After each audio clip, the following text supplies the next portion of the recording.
Jadi kita tadi sudah berhasil membuat data raster formatif menjadi data dengan format XYZ untuk keperluan ArcGIS. Nah, di sini ya udah ada ya yang Cengkareng, Kaliadem baru, Muara Sunda Kelapa. Nah, di sini ini Muara Baru Sunda Kelapa. Ini adalah yang X itu berarti yang tadi ya, yang data XYZ yang berdasarkan dari topografinya saja. Nah, di sini kita coba buat folder baru, misalkan dep. Nah ya, jadi di sini kita akan membuat dep untuk keperluan ini ya, Delft 3D. Di sini kita bisa kopikan saja ya data XYZ ini di folder yang baru.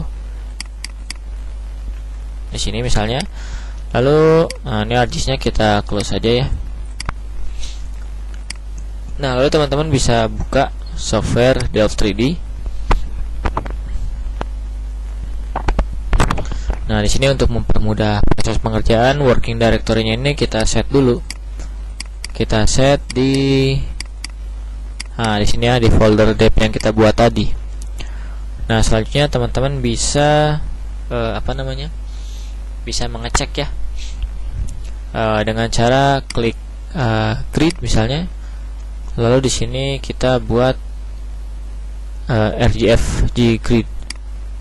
Nah, di sini ya, lalu di sini kita file, attribute file, open samples. Nah, sekarang kita bandingkan ya yang data yang dengan cross sectionnya A dengan yang X ini, yang berdasarkan pengukuran saja, atau yang dengan interpolasi atau full yang tanpa X-nya. Misalkan kita bandingkan yang Cengkareng dadap lagi ya. Oke, ini berarti di sini setting legendnya kita atur dulu, auto scale jadikan 0, minimum value minus 6 ya, minus 6, maximum value 6, klik OK. Nah, jadi kelihatan ya untuk yang maximum value 6 warna biru, untuk minimum value dia makin lama warnanya makin hijau.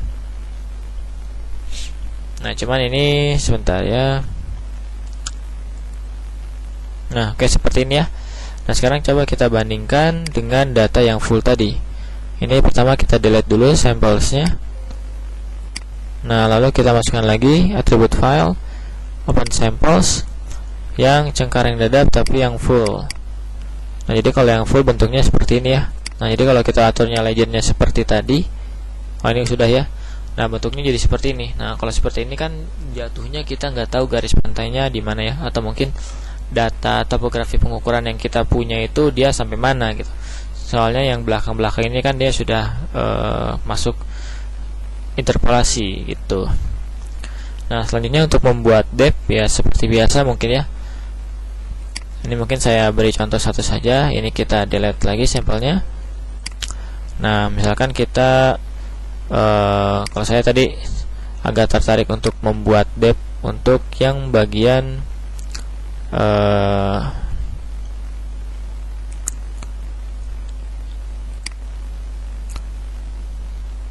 ini yang mana ya?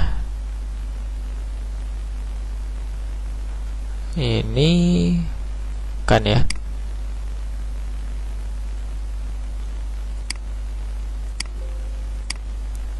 File, attribute file, open sample. Tadi aku buka yang mana ya? Nah, yang ini ya. Oke, jadi di sini misalkan kita ingin membuat batimetri ya, depth-nya. Berarti pertama-tama kita gambar dulu spline. Misalkan seperti ini.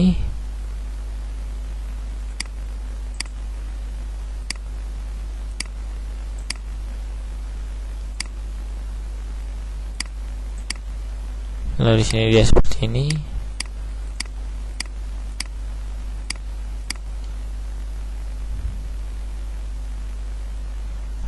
Sebentar.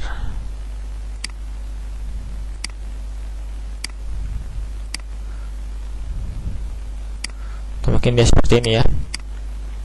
Jadi ini garis pantainya dia masuk. Oke. Lalu di sini kita bisa buat lagi, kita potong-potong.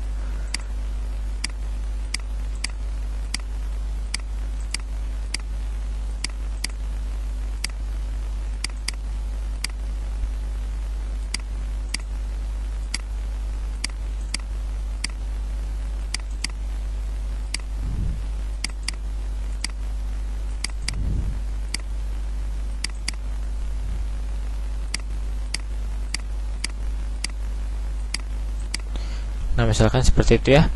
Lalu kita ubah dia atau kita refine grid.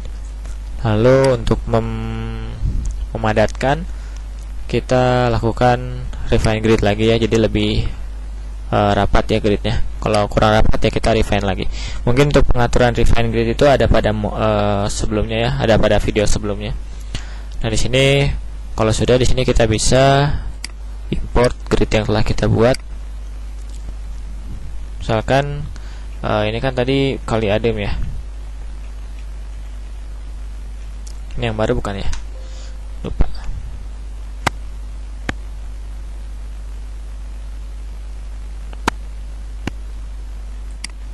Oh, sebentar ya. Dep.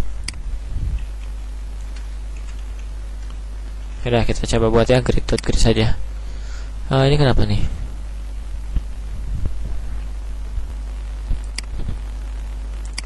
Oh, salah. Ini harusnya diekspor ya. Nah, harusnya diekspor ya. Berarti ini yang tadi aku masukin yang kali adem ya. Kali adem.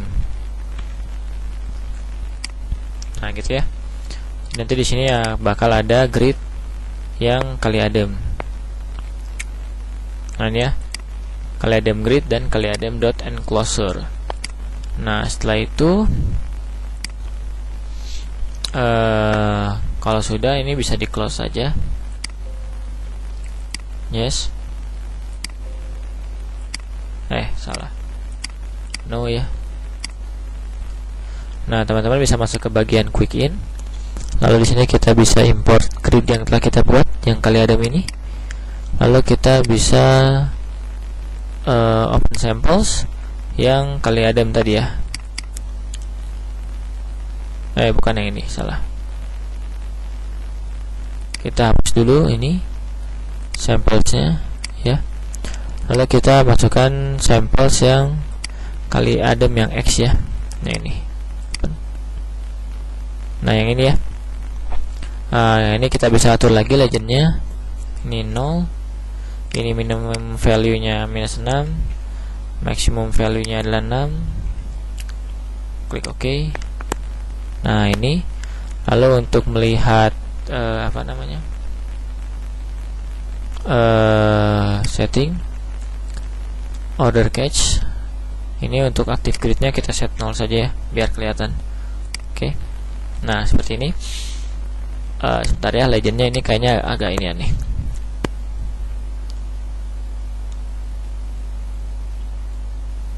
Oke. Nah, oke, selanjutnya di sini kita bisa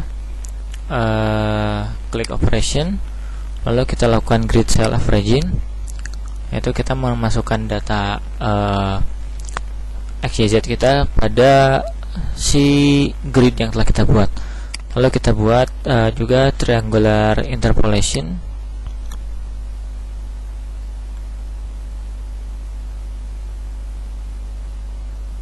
Nah, cuman di sini kadang karena ini data pengukuran atau topografi yang diubah menjadi data raster lalu diubah menjadi data XYZ, nah biasanya dia gradasinya itu kurang bagus. Jadi biasanya dia menyebabkan error saat model berlangsung, ditandai dengan error yang biasanya tulisannya itu adalah water level change to high.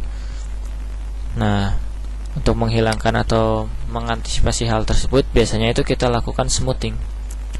Nah, cuman ini dia agak merubah nilai bathymetry yang kita punya gitu. Tapi biasanya kalau nggak kita smoothing dia nggak jalan gitu. Tapi ya pokoknya teman-teman coba dulu tanpa smoothing dan coba dulu, dan kalau misalkan nggak jalan, teman-teman bisa coba model dengan menggunakan smoothingnya. Lalu di sini kita coba view, kita hapus aja ya sampelnya ya. Nah, sampelnya kita hapus. Nah, jadi kita udah punya depth nih. Nah, ini bentuk depth yang kita punya. Seperti ini. Jadi yang maximum value itu yang arah laut itu warnanya biru, dan juga yang darat itu minus itu minimum value itu yang negatif ya, yang darat warnanya hijau. Oke, jadi setelah kita punya bathymetry ini, nah ini kita bisa ekspor nih. Kita ekspor depth.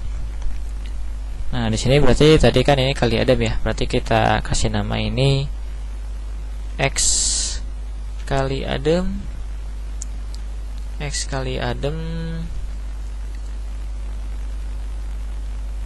ya udah ini ya, kali ADM. Nah gitu ya, save. Nah seperti itu. Jadi nanti kita punya data.depth yang ini, yang gridnya yang kali adem udah ada ya, grid, enclosure, dan juga depth-nya ya. Nah ini nanti teman-teman bisa buat untuk file lainnya gitu ya, yang ini kan yang cross sectionnya saja, mungkin yang fullnya juga bisa kalau misalkan lebih bagus yang full gitu. Nah jadi sekian video untuk membuat bathymetry atau domain pada untuk keperluan Delft 3D ini. Semoga bermanfaat. Terima kasih.